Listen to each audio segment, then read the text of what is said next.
नमस्कार, मैं महेंद्र कुमार टिंकर मेरे यूट्यूब चैनल पर आपका हार्दिक अभिनंदन करता हूं। हम लोग कल जो हमने प्रीपोजिशन कर रहे थे उसका पार्ट 1 मैंने करा दिया था। आज हम पार्ट 2 करेंगे ना। कल सिंस तक करा दिया था, आज इन फ्रंट ऑफ से कंटिन्यू करते हैं। देखो, इन फ्रंट ऑफ इसका मतलब होता है के सामने।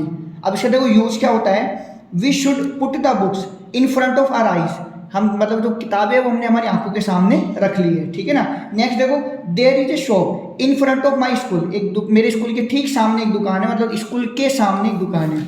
इस तरह से इसका यूज होगा। अब नेक्स्ट हमारा आता है, नेक्स्ट हमारा है बिटवीन, ठीक है ना। बिटवीन का मतलब होता है दो व्यक्तियों या वस्तुओं में या उनके बीच में। बिटवीन का मतलब क्या है, दो व्यक्तियों या वस्तुएं या उनके बीच में। देखो, distribute the pen between the Sita and Gita. यहाँ पर सीता एंड गीता दो व्यक्ति हो गए, उसके बीच में हमें क्या करना है, पेन को डिस्ट्रीब्यूट करना। तो यहाँ बिटवीन यूज में आ गया। नेक्स्ट है देयर इज ए पेन, यहाँ एक पेन है बिटवीन दीज टू बुक्स। एक पेन है दो किताबों के बीच में। डन, आई होप समझ में आ गया होगा। नेक्स्ट है अमंग, दो से अधिक। अगर दो से ज्यादा व्यक्ति है और दो से ज्यादा अगर वस्तुएं हैं तो आप अमंग यूज में लेंगे। She came and distributed Apple among 10 student. अब यहाँ देखो दो से ज्यादा की बात होगी तो अमंग आ गया है। अब देखो नेक्स्ट है एक फ्रॉम और एक to.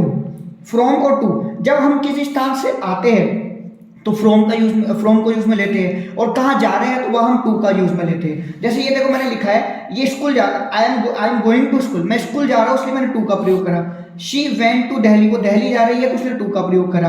Then she is coming from her house, अब वो अपने घर से आ रही है, तो आ रही कहाँ से आ रही है, घर से आ रही है, इसलिए फ्रॉम का यूज में लिया। अब देखो, he will return from Mumbai in March, वो मुंबई से मार्च में जाएगा, तो कहाँ से आएगा, मुंबई से। He will go from Jaipur to Jodhpur, कहाँ से, जयपुर से, और कहाँ पर, जोधपुर। तो जहां से आ रहा है, कहाँ जिस स्थान से आ रहा है उसके लिए तो हमने लगा दिया फ्रॉम, और जहां जा रहा है उसके लिए हमने लगा दिया टू, ठीक है ना। देन नेक्स्ट है अलोंग, सारे सारे, इसका अर्थ होता है सारे सारे या किनारे किनारे। अगर मान लो लंबाई की दिशा में एक किनारे से दूसरे किनारे तक एक ही रेखा में अगर हम मोशन करते, गति करते हैं, तो उसके लिए हम अलोंग का प्रयोग करते हैं। जैसे एग्जांपल लिखा है मैंने, we walked along the road. अब आप रोड के किनारे किनारे किनारे किनारे एक ही दिशा में मोशन करोगे तो वहां पर अलोंग का यूज में आ गया। नेक्स्ट है दूसरा इसका प्रयोग, देखो किनारे किनारे स्थित होने का भाव प्रकट करने के लिए भी अलोंग का प्रयोग होता है, ठीक है ना। जैसे क्या लिखा है, trees grows along the river bank, मतलब नदी के किनारे किनारे पेड़ उग रहे हैं, तो इस तरह से भी इसका अलोंग का यूज में लेना है। नेक्स्ट है एक्रोस। एक्रोस का मतलब होता है आर पार या उस पार, मतलब किसी चीज के इस दूसरी तरफ तक के लिए, ठीक है ना। जैसे नदी पर अपन पुल बनाते हैं तो जैसे she lives across the river, मतलब वो नदी के उस पार रहती है, तो यहाँ इस तरह से इसका यूज में आएगा। नेक्स्ट इसका प्रयोग है एक तरफ से दूसरी तरफ के लिए।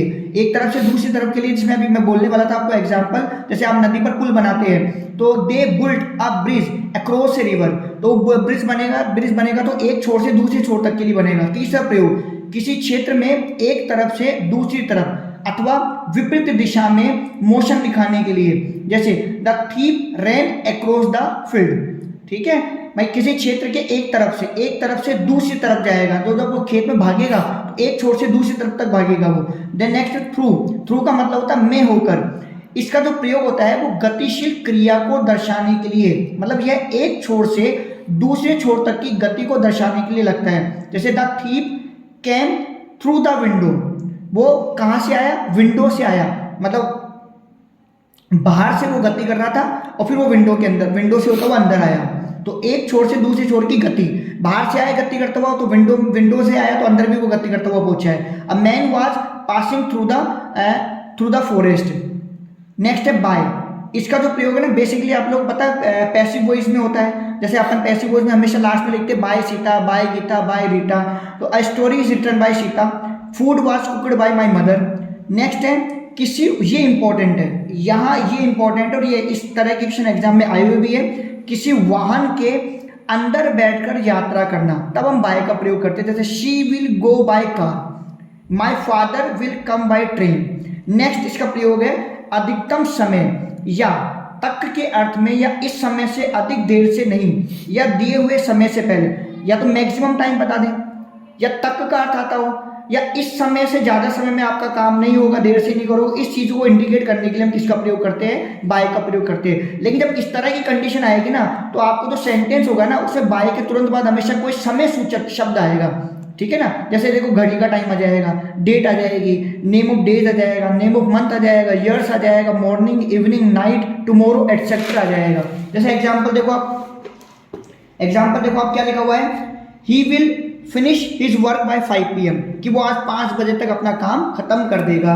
अब दूसरा प्रयोग देखो उसका, निकट तथा पास के भाव का प्रकट करने के लिए, जैसे कि कोई किसी के पास में बैठा हुआ है तो Seema is sitting by Raju. Next इसका प्रयोग देखो बाय का, किसी व्यक्ति के कार्य के अर्थ में, the book is written by a famous writer, कि भाई उसने बुक लिखी है तो वो कार्य दर्शा रहा है। नेक्स्ट है इसी थ्रू अथवा अलोंग के अर्थ में, मतलब में होकर और वो किनारे किनारे वाले अर्थ में, इसी बाय का प्रयोग, he came in by the back door. Next है विथ का होता है से या साथ, मतलब किसी वस्तु द्वारा काम किए जाने के भाव में विथ का प्रयोग होता है। जैसे I write with a pen, कि मैं पेन से लिख रहा हूँ। Mohan beat me with a stick, तो वो स्टिक से उसको पीट रहा है, तो ऐसे अर्थ में भी आप विथ का प्रयोग करेंगे। किसी व्यक्ति, अभी इसी का नेक्स्ट प्रयोग है विथ का, किसी व्यक्ति के साथ के अर्थ में विथ का प्रयोग होता है। I live with Mohan, she goes to school with Vimla, ठीक है ना। देने विथ इन के भीतर, किसी निश्चित समय या किसी निश्चित स्थान के भीतर कार्य करने का, सीमित रहने का भाव देने के लिए विथ इन का प्रयोग करते हैं। मतलब आई शैल कम विथ इन 1 hour, भाई आपको क्लियर बताना है ना कि मैं 1 घंटे के अंदर अंदर आ रहा हूँ, तो वो कंडीशन दे दी यहाँ पर ऊपर कि किसी निश्चित समय के अंदर अंदर आपका वो काम हो जाना चाहिए, ठीक है ना। Right a story with in 2 pages, right a story with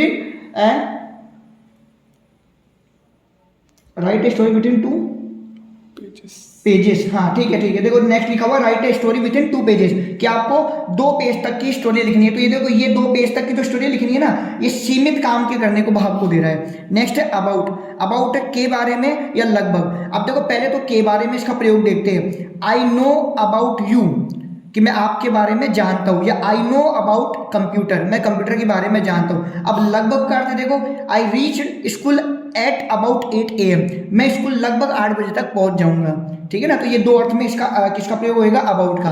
देखो अगर आप लोगों के पारिवारिक शब्दावली भी कोर्स में है ना, तो ये कुछ पारिवारिक शब्दावली के देखो ये लिखे हुए वर्ड, आप इसका स्क्रीनशॉट ले लीजिएगा, ठीक है ना। ये लो आप इसका स्क्रीनशॉट ले लीजिए इसका, है ना। एक तो ये ले लीजिए आप, ठीक है ना। नेक्स्ट आप ये ले लीजिए स्क्रीनशॉट, अगर आप लोगों की आ रही है पारिवारिक शब्दावली तो, ठीक है ना। अब देख लीजिएगा इसमें से इंपॉर्टेंट क्या है। बाकी मैं आप लोगों को तो यही सजेस्ट करूंगा कि इतने सारे आप ये डिक्शनरी के इतने सारे शब्द याद करने की जगह आप किसी और चीज़ों पर ध्यान दीजिए, क्योंकि बहुत रेयर ही बच्चों के ठीक होते हैं, तो रिस्क मत लीजिएगा। बाकी आप लोग स्क्रीनशॉट ले लीजिएगा इसका, ठीक है।